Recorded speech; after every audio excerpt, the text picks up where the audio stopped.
नमस्कार। स्वागत है आप सभी का अपने YouTube चैनल 22 जियो स्टडी में। फ्रेंड्स, आज का हमारा टॉपिक है कंपनी के प्रमुख अधिनियम या फिर कंपनी के मुख्य एक्ट। तो जैसे ही भारत में 1764 में बक्सर का युद्ध होता है और वह युद्ध अंग्रेजों द्वारा जीत लिया जाता है, उसी युद्ध के साथ में ही समझ लीजिए कि भारत पर अंग्रेजों का नियंत्रण प्रत्यक्ष रूप से स्थापित हो गया। ठीक 1764 के बाद 1772 में कंपनी ने अपना पहला अधिनियम पारित किया। तो देखते हैं इसके मुख्य प्रावधान क्या थे, और आपको इस वीडियो को लास्ट तक जरूर देखना है। और सामान्यतया आप जिन क्वेश्चंस में कंफ्यूज हो जाते हैं उन क्वेश्चन में कंफ्यूज नहीं होंगे यदि वीडियो को आप लास्ट तक देखते हैं। तो देखते हैं इसके क्या क्या प्रावधान थे। तो इसमें सबसे बड़ा जो परिवर्तन किया गया वो नाम में परिवर्तन किया गया, क्योंकि 1872 से पहले जो ब्रिटिश सत्ता का भारत में सबसे बड़ा अधिकारी होता था या हुआ करता था, उसे हम बंगाल के गवर्नर के नाम से जानते थे। लेकिन यहाँ पे ये नाम चेंज कर दिया गया। उसे क्या नाम दिया गया, तो यहाँ पे देखना फर्स्ट पे क्या दिया हुआ है, बंगाल के गवर्नर पद का नाम बदलकर बंगाल के गवर्नर जनरल के रूप में जाना गया। देखिए यहाँ पे समझना, इस पे दो क्वेश्चन छुपे हुए हैं। बंगाल के गवर्नर, तो बंगाल का गवर्नर कौन था? रॉबर्ट क्लाइव था, ठीक है। लेकिन 1772 में बंगाल के गवर्नर पद के नाम पर दूसरा नाम रख दिया गया, बंगाल के गवर्नर जनरल। यानी ये बोल रहे कि ये जर्नल है, इसे और जोड़ दिया गया इसी नाम में। वही तो है, बंगाल के गवर्नर, बंगाल के गवर्नर सेम है, बस जर्नल और जोड़ दिया गया। और फिर बंगाल के गवर्नर जनरल किसे नियुक्त किया गया, तो वॉरेन हेस्टिंग को नियुक्त किया गया था, ठीक है। तो ये पहला परिवर्तन किया गया था अधिनियम 1772 में। फिर है मद्रास व बंबई के गवर्नर बंगाल के गवर्नर जनरल के अधीन हो गए। तो पहले क्या था, पहले बंगाल का गवर्नर अलग होता था, मद्रास और बंबई का गवर्नर अलग होता था। अब यहाँ पे क्या किया गया, मद्रास बंबई के गवर्नर इसमें भी अलग थे, इस अधिनियम में भी अलग थे। लेकिन अब ये गवर्नर बंगाल और बंबई के गवर्नर बंगाल के गवर्नर जनरल के अधीनस्थ हो गए, यानी नीचे हो गए। और सबसे बड़ा अधिकारी कौन हो गया, तो बंगाल का गवर्नर जनरल भारत का सबसे बड़ा अधिकारी हो गया। दूसरा परिवर्तन ये किया गया, काफी ज्यादा इंपॉर्टेंट है, ठीक है। फिर और क्या इसमें प्रावधान किया गया, तो 1774 में एक उच्चतम न्यायालय, यहाँ पे ध्यान देना है, उच्चतम न्यायालय की बात हो रही है, सुप्रीम कोर्ट की, ठीक है। क्या इसकी स्थापना का प्रावधान किया गया, किसकी? उच्चतम न्यायालय की स्थापना का प्रावधान किया गया। और इस न्यायालय में एक सीजेआई, यानी ये लिखा हुआ है वन सीजेआई, सीजेआई का मतलब है चीफ जज ऑफ इंडिया, ठीक है। और 3 जज की नियुक्ति की गई, यानी कुल मिला के 4, या फिर ऐसे बोल लें 1 + 3 1 हो जाएगा। एक जो मुख्य जज हैं वे और 3 अन्य जज, ठीक है।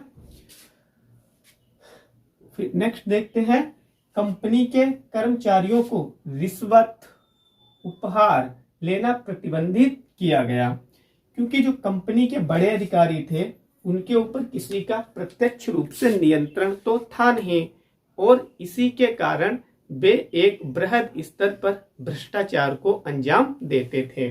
तो इस अधिनियम में उनके भ्रष्टाचार को रोकने के लिए क्या किया गया, उनको रिश्वत लेने से और उपहार लेने से प्रतिबंधित कर दिया गया, ठीक है।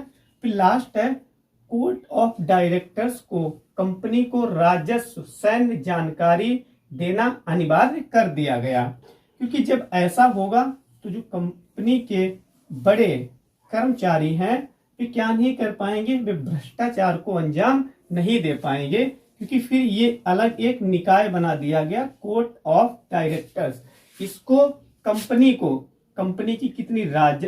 का कितना राजस्व हुआ है और सैन्य जो वे सैनिक रखते थे उसके बारे में जानकारी देना अनिवार्य कर दिया गया।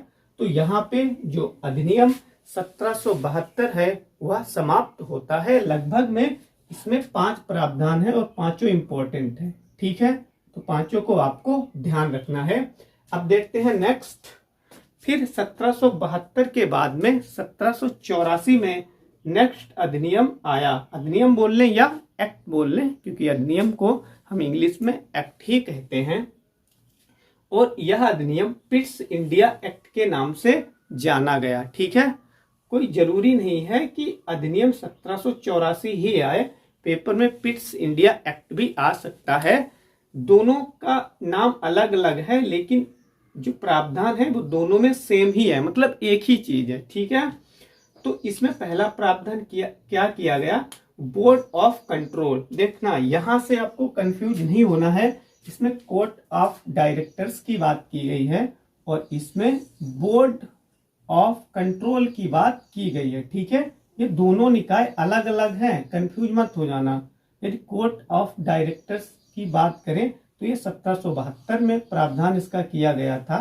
वहीं यदि बोर्ड ऑफ कंट्रोल की बात करें तो यह क्या था, यह एक निकाय था और ये किससे संबंधित था, तो इसको जो कंपनी व्यापार करती थी उसके बारे में उसे अधीक्षण करने, यानी कंपनी जाके उनसे क्या कर सकती थी, इंक्वायरी कर सकती थी, पूछताछ कर सकती थी। कौन, बोर्ड ऑफ कंट्रोल, ठीक है। फिर नेक्स्ट प्रावधान और किया गया, ब्रिटिश सरकार को भारत में कंपनी के कार्यों एवं प्रशासन पर पूर्ण नियंत्रण हो गया। पूर्ण नियंत्रण कैसे हो गया, क्योंकि देखना यहाँ पे उसने एक अलग निकाय बना दिया, यहाँ पे जो कि किस कंपनी की बात हो रही है, तो ईस्ट इंडिया कंपनी की बात हो रही है, ठीक है। तो ये board of control east India company का व्यापारिक निरीक्षण कर सकता था, उसे अधिकार ये दिया गया। और ऊपर एक और अलग निकाय बनाया गया, इसका नाम है कोर्ट ऑफ डायरेक्टर्स। तो इसे क्या अधिकार दिया गया, इसे ये अधिकार दिया गया कि कंपनी अपने राजस्व व सैन्य जानकारी कोर्ट ऑफ डायरेक्टर्स को अवश्य ही प्रदान करेगी।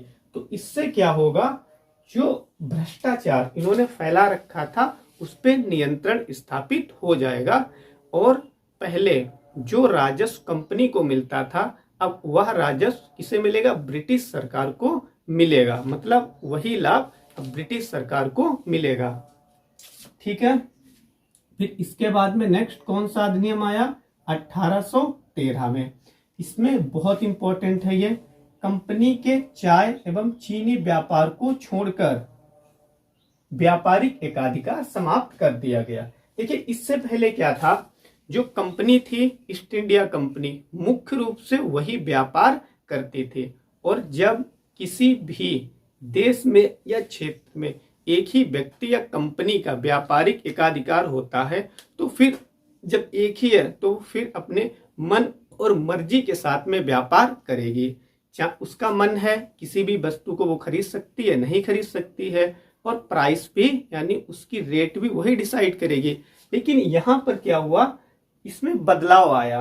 क्या बदलाव आया कि चाय एवं चीनी, देखो चाय तो ये जो एक प्रोडक्ट है, मतलब चाय हम लोग पीते हैं उसकी बात हो रही है, लेकिन चीनी यहाँ पे जो शब्द है यहाँ पे शुगर, चीनी का मतलब शुगर नहीं है, चीनी का मतलब है चीन से संबंधित जो व्यापार है, मतलब चीन का व्यापार, ठीक है, चीन का व्यापार,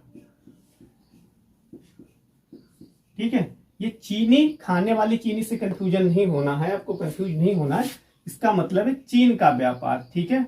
मतलब दो एकाधिकार को छोड़कर कंपनी के व्यापारिक जो भी एकाधिकार थे सारे समाप्त कर दिए गए।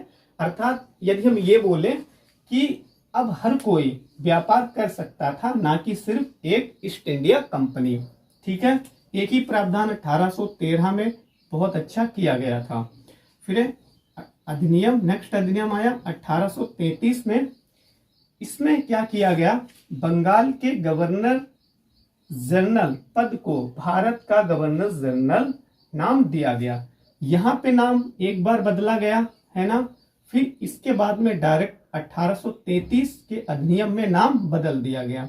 यहाँ पे नाम क्या रखा गया था, तो यहाँ पर नाम रखा गया था बंगाल के गवर्नर जनरल, ठीक है। और यहाँ पे अब नाम में क्या परिवर्तन किया गया, तो बंगाल के गवर्नर जनरल के स्थान पर भारत का गवर्नर जनरल नाम रख दिया गया। अब इसे याद करने, कैसे याद कर सकते हो, तो बस सेम एक ही बदलाव किया गया, बंगाल को काट दें यहाँ से, मतलब इसमें क्या बदलाव किया गया, बंगाल को काट दें और यहाँ पे भारत लगा दें, है ना। यहाँ पे आप कंपेयर करेंगे तो आपको डिफरेंट क्या मिलेगा, इसमें बंगाल है, इसमें भारत है ना, ये दोनों डिफरेंट हैं और बाकी तो सब कॉमन है, गवर्नर जनरल, गवर्नर जनरल। तो कैसे याद रखना है, बस बंगाल काट देंगे और बंगाल के स्थान पे आपको भारत रख देना है, ठीक है। तो एक बार फिर से समझाते हैं, क्योंकि ये नाम थोड़े अजीब हैं और कई बार इनके नाम बदले जाते हैं, ठीक है। इस टॉपिक पे आपको अधिक कंफ्यूजन हो रहा हो तो इस टॉपिक पर मैंने अलग से वीडियो बनाया हुआ है, लगभग में 10 और 12 मिनट का होगा। आप वीडियो को 1 या 2 बार देख लें, उसके बाद में मेरा वादा है कि कंफ्यूजन बिल्कुल भी आपको नहीं होगा, ठीक है। तो ये हो गया, एक बार फिर से समझ लेते हैं। देखिए 1833 से पहले क्या हुआ करता था, बंगाल का गवर्नर जनरल पद हुआ करता था भारत का सबसे बड़ा अधिकारी, लेकिन 1833 के अधिनियम में इस नाम को बदल दिया गया, यानी इस पद को बदल दिया गया और क्या बोला गया, भारत का गवर्नर जनरल। फिर नेक्स्ट है सिविल सेवकों के चयन हेतु खुली प्रतियोगिता का आयोजन। अब ये यहाँ पे कंफ्यूज आपको बिल्कुल नहीं होना है, ठीक है। क्यों मैं बोल रहा हूं, क्योंकि इसलिए बोल रहा हूं, इस चीज का प्रावधान 1853 के अधिनियम के अंतर्गत भी किया गया था। यहाँ पे देखना सेम ही चीज लिखी हुई है ना, लेकिन यहाँ पे बाद में क्या हुआ, जैसे ही ये प्रावधान इसमें जोड़ा गया 1833 के अधिनियम में, तो जो कोर्ट ऑफ डायरेक्टर्स थे, कौन से, यहाँ पे देखना कोर्ट ऑफ डायरेक्टर्स, इन्होंने इस चीज का विरोध कर दिया, कड़ा विरोध किया, और जिसके कारण जो ब्रिटिश सरकार थी उसको यह प्रावधान वापस लेना पड़ा, है ना, के विरोध के कारण निरस्त कर दिया, यानी इस प्रावधान को उसने कैंसिल कर दिया, ठीक है। और यहाँ पे क्या अंतर है, यहाँ ये तो कैंसिल हो गया, जैसे ही लागू भी नहीं हो पाया, सिर्फ प्रावधान किया गया था तो ये तो कैंसिल हो गया, लेकिन यहाँ पे जब से ये लागू किया गया तब से लगातार चल रहा है, ठीक है। तो इसमें मतलब दोनों में प्रावधान किया गया था, इसमें अंतर क्या है, इसमें कैंसिल हो गया लेकिन इसमें कैंसिल नहीं किया गया, ठीक है। तो हमने ये भी देख लिया है 1833 का अधिनियम। अब देखते हैं 1853 का अधिनियम। अब यहां पे क्या हुआ, भारत के गवर्नर जनरल हेतु नई सदस्य विधान, नहीं ये 6 सदस्य है, ठीक है, ये कॉमा नहीं लगा, ये 6 लिखा हुआ है, 6 सदस्यीय विधान परिषद का गठन। यानी अब क्या किया गया, अब जो प्रशासन था उसे विकेंद्रीकरण किया जाने लगा, क्योंकि पहले जो मुख्य रूप से अधिनियम हुआ करते थे या विधि विधान हुआ करता था, उसे गवर्नर जनरल या फिर गवर्नर जनरल पद के नाम पे कोई और बड़ा अधिकारी जो होता था वही बनाया करता था। लेकिन यहाँ पे आके क्या होने लगा, जो शक्ति थी उसका विकेंद्रीकरण किया जाने लगा। विकेंद्रीकरण का मतलब है शक्तियों को बांट देना, मतलब शक्तियों को सभी में विभाजित कर देना, कि किसी के पास ये शक्ति है तो वो अपना उस क्षेत्र में रह के काम करेगा। तो यहाँ पे क्या किया गया, भारत के गवर्नर जनरल हेतु नई 6 सदस्यीय परिषद का गठन किया गया, विधान परिषद का गठन किया गया। यानी विधान परिषद में कौन कौन था, इस समय की बात हो रही है 1853 में, ना कि अब, ठीक है, ना कि प्रेजेंट समय की। तो एक तो भारत का गवर्नर जनरल था सॉरी, और उसके अलावा में भारत के कहाँ के बंगाल, मद्रास, बंबई और आगरा से एक एक निर्वाचित सदस्य थे। इसमें तो विधान परिषद में, ठीक है, कुल 6 सदस्य थे। फिर नेक्स्ट प्रावधान किया गया, सिविल सेवकों हेतु खुली प्रतियोगिता का आयोजन किया जाने लगा। इससे पहले खुली प्रतियोगिता का आयोजन नहीं किया जाता था और ना ही कोई भारतीय सिविल सेवा में जा सकता था। लेकिन यहाँ पे 1853 तक आते आते अंग्रेज थोड़ा सा उदार होने लगे और उन्होंने ऐसा महसूस किया कि जो भारतीय हैं उन्हें भी कहीं न कहीं प्रशासन में हिस्सा देना चाहिए, ठीक है। तो यहाँ पे उन्होंने ये इम्पोर्टेंट एक प्रावधान किया और इसमें कौन कौन से व्यक्ति भाग ले सकते थे, तो भारतीय भी भाग ले सकते थे और जो अंग्रेज थे वह भी भाग ले सकते थे, ठीक है। और ये तो मैंने बता ही दिया, एक बार फिर से देख लेते हैं। बंगाल, मद्रास, बंबई और आगरा से 6 नए पार्षदों या फिर सदस्य बोल ले, सदस्यों की नियुक्ति की गई। किसमें, तो विधान परिषद में। तो यहाँ पर आज हमने कितने अधिनियम देख लिए हैं, एक यानी 1772, फिर 1784, 2, 3, 4, 5 मेनली देख लिए हैं। इसके बाद में कौन कौन से बचेंगे, तो 1858 का एक बचेगा, फिर 1861 का बचेगा, फिर 1891 और 92 का बचेगा, उसके बाद में 1909 का बचेगा, फिर 1919 का बचेगा और फिर 1935 का बचेगा और फिर 1947 का बचेगा। यानी लगभग में जितने हमने पढ़ लिए हैं इतने ही और हैं। 2 वीडियोज में आपके सारे अधिनियम कंप्लीट हो जाएंगे और जो भी इम्पोर्टेंट प्रावधान किए गए हैं तो वो भी हम यहाँ पे डिस्कस करेंगे। तो आई होप वीडियो आपको पसंद आई होगी।